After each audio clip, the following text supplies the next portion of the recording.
You guys know what this is? This is the newly released beta version of Navigraph Charts for Android.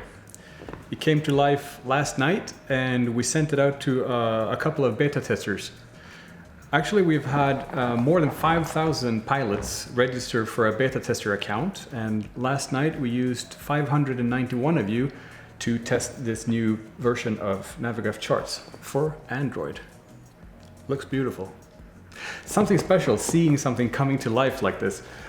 So far we've had 139 of you trying this new software, and every 5 minutes there's a new session started. And we're using a software called Test Fairy to track you guys. So actually it's not only you looking at us, we're actually looking at you too through this app.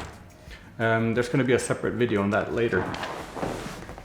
Anyways, I was thinking I was going to show you a few of the functions in here, which is new to this new version of Charts. But first, let's see if we can't make this a little bit more handy. This here is some of the handouts that we will be giving out at the FS Expo in Orlando in 2 or 3 weeks from now. These are actually pop sockets. And you use them like this.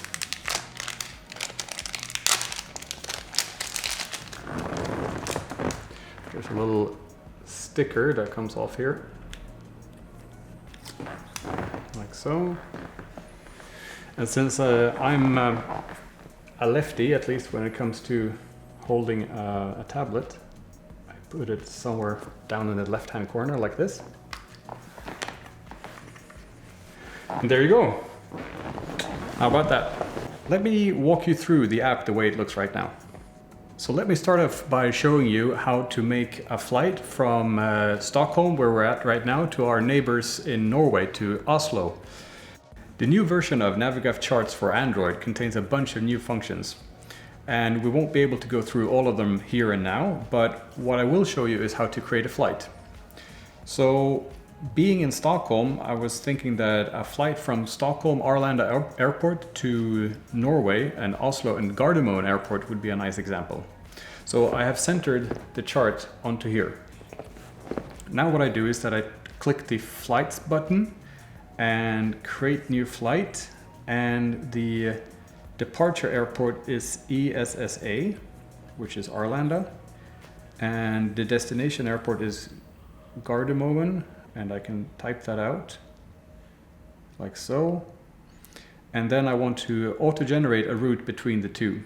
So I check auto-generate the route, Hi Airways, create flight. And what we see here is a straight line between the two airports.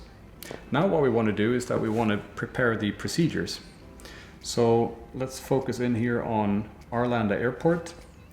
Up here in the Flights tab, whoops, just selected the entire airspace again. Up here in the Flight tab, you can see the route. And it's a short route, so the scrolling function from left to right doesn't make much sense in this example, but here it is. Now, if we wanted to select a departure runway, you click on the blue box in the origin airport and say that we wanted to take off on the runway 19 left. And by selecting 19 left, I have now filtered the available departures for us. So there's actually only 2 to choose from.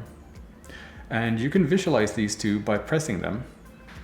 Down here to your lower right, you can see the departure RS4E. And you can also visualize Roken 4Q. Moreover, you can superimpose the departure chart onto the en route chart. And this is particularly useful when you're flying and using moving maps, because you'll see your airplane icon move across the map and you get the relevant information in proximity of your airplane icon. Now there's another way to visualize this as well. Let me just get this chart out of the way. If I press the eye icon next to departure, the en route dims a little bit and we will get all the departures from Arlanda visualized as something that looks like a subway or a metro chart. Now there's a selector at the bottom which currently says runway 01 left, and I seem to recall that we were departing from 19 left. So here are departures available from runway 19 left. We still want to fly west, so Rs 4E seems to be a good departure. Let's pick that one. Closing. Now what you can see is that the SID has gone from a dashed pink line to a solid line. And this means that we have now a departure procedure in place. And this you can also see up here in the route string, where the airport ESSA is now followed by a blue pill where it says runway 19 left, and a pink pill where it says Rs4E, which is the selected departure procedure. Now if we jump over to Oslo, I can either pan my way along the route like so, or simply press the airport pill to center it on the airport. There's now a green dashed line, which is the arrival procedure, or the arrival procedure which we have not yet selected, between the waypoint Esiba and Gardermoen Airport. I now press the arrivals in the destination airport, and I see that there are two available that are using Esiba as a transition point. I can click on them to visualize them. Here is Esiba 4L coming in from the south, and Esiba 4M coming in from the north. If I close this, there's also another way of visualizing this by pressing the I next to arrivals, and say that I wanted to land on 01 right, then these would be the arrival procedures available to me. And the green line here, Esiba 4L, still looks like a good one, so I'm going to choose that one. And we're good, and we can close. The green dashed line has now turned into a green solid line, and what is remaining is this orange dashed line, which is the approach. So let's get right to it. Zooming in to get a little bit more of an overview, and this time I'm going to go straight for the eye. And I seem to remember that 01 right was the approach that we wanted, or the runway that we wanted to land on. It's a little bit cluttered here, but I seem to see that RNAV-Z runway 01 right could be a good candidate. So I'm selecting that one. And let me get all of the others out of the way. And here's your completed route.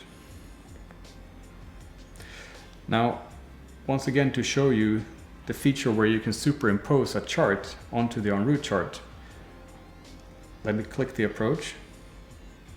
Sorry, I got the airspace there. Here's the approach. This little icon down to your lower right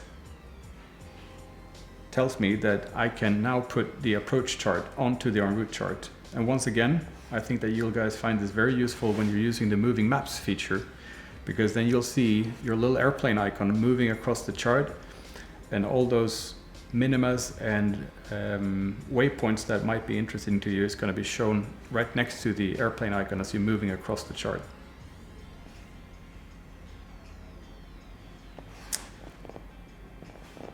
You can of course also change the opacity of the chart and remove it altogether. And if you would like to familiarize yourself with all the charts of that particular airport, you simply press the ENGM, and here's the charts of that airport, all the approaches and the stars. But of course it was a lot easier to select them through the Unruh chart as opposed to scrolling through these lists. So there you have it. This is one way of building a flight. There's a number of different methods you could use, and we're going to go over them a little bit later in future videos. But for now, I hope you're excited to get to use these. So far, only 591 have the benefit of being beta testers, but we hope to have it out for you in the next few weeks so that all of you can get to try this new version of Navigraph Charts for Android.